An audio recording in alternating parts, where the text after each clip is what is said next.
Hi, this is Sarah, the Stitchin' Mommy, and I'm here with the tutorial for my temperature stitches pattern for the month of February, which is the Jessica stitch.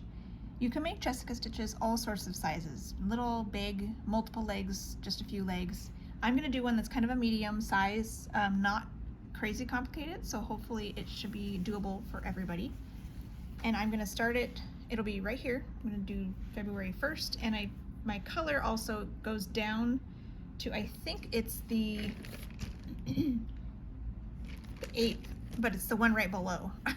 I'm doing a previous year, so I know all my temperatures ahead of time, so I already know what these temperatures will be.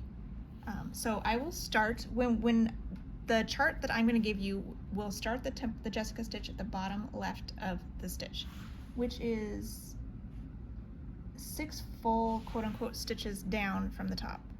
If we do a 4x4, my brain as a cross stitcher, I see even weave fabric in grids of like stitching 2/2 like this, where this is one stitch. So that's kind of how I count.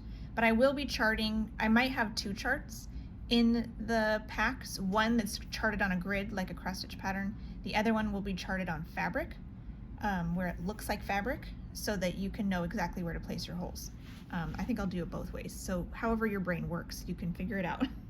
We'll be again 2 quote-unquote stitches or 4 fabric threads away from the edge of the border, and then we're going to come down 6. So this is already down 2,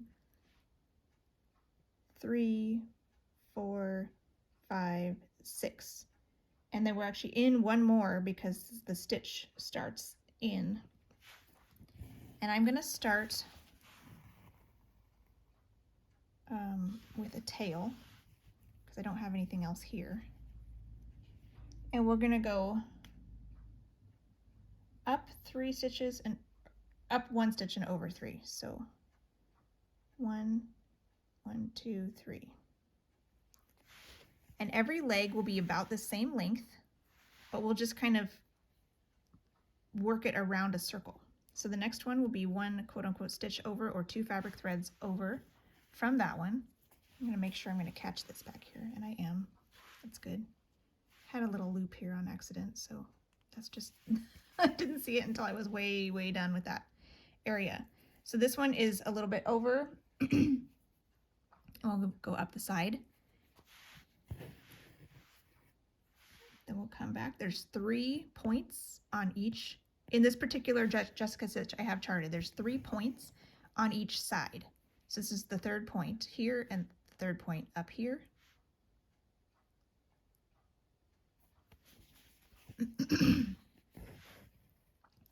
And then we'll come in the 1st point on this side. Even though there's already a leg there, we're going to come in that same hole, and then we're going to round the corner into this next, the top of the stitch, the 1st point at the top, come in the next point on this side, go to the middle here,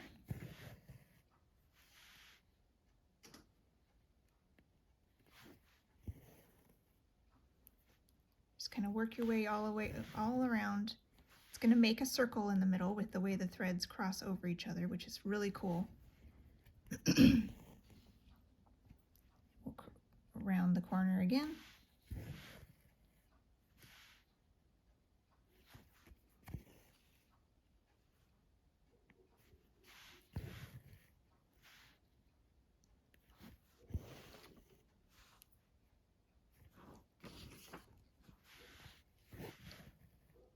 What we will end up with at the end is every point will have 2 fabric threads. So this one we would round the corner again, and there's already something here from the very first leg, but that's where we're going to go because we want to finish the circle. This is where you have a choice. If you want to make it super easy on yourself, just keep going over the top and go in here. If you want it to be the exact same, look of the stitches underneath each other as you go around, come in underneath the previous stitch and go down the hole from underneath. If you want it to be like a nice perfect thing. I did have one instruction one time that didn't make a distinction, and so if you really don't care, you can go ahead and go over the top. But if you think it will look really pretty if you go underneath the previous stitches, and you only have to do that twice, and put it down that last leg there.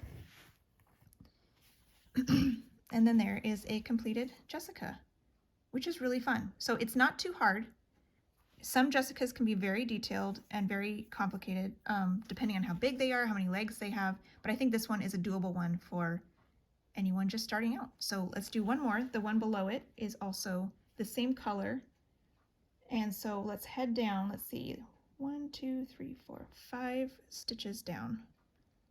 1, 2, 3, 4, 5. And just line it up with the 1, 2, 3 with the border, make sure I'm in the right spot. And then we go 1, 2, 3, and up 1. That first one is really the only one you need to count because all the rest are just one stitch away.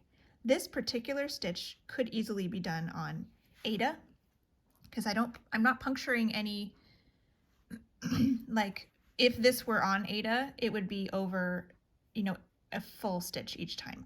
A lot of the stitches in this design do puncture threads, like even on this one you can see like this is 2 little ones. If it were Aida, you'd have to poke it in the middle of the Aida square. A lot of them do that, so it is helpful to have an even weave or a linen for this design, but this particular stitch could easily be done on Aida, and I think there's probably a couple other ones that would be all right, but if you don't mind splitting Aida, feel free to do it on Aida though, it's okay. All right, we're going to head up the side of the come in on the bottom of caught on my ring.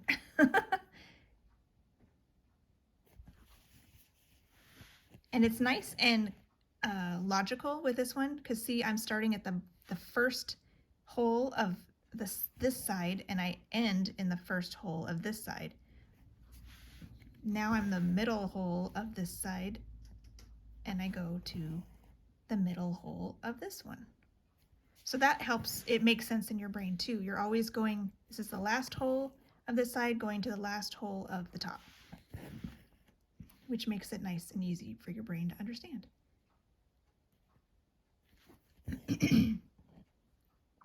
We're rounding the corner, start the last side.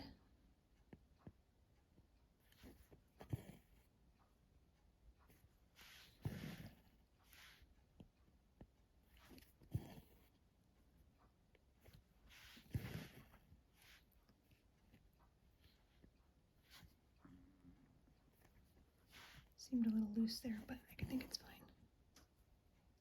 Now we're going to round over and start connecting up with where we were at the beginning. I'm going to tuck in and go in, get that out of the way there so you can see we're going in the middle hole and it's technically going underneath my first leg of the stitch.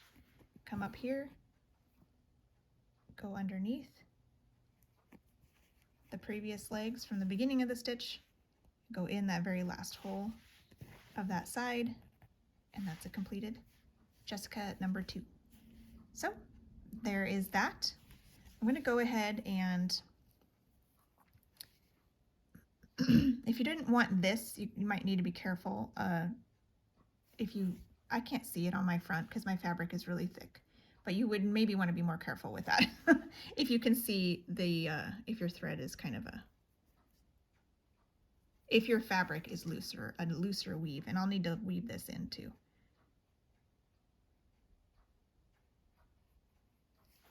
But there, I'm going to cut that off because I don't think that color appears in the near vicinity. So there is my Jessica, start of February.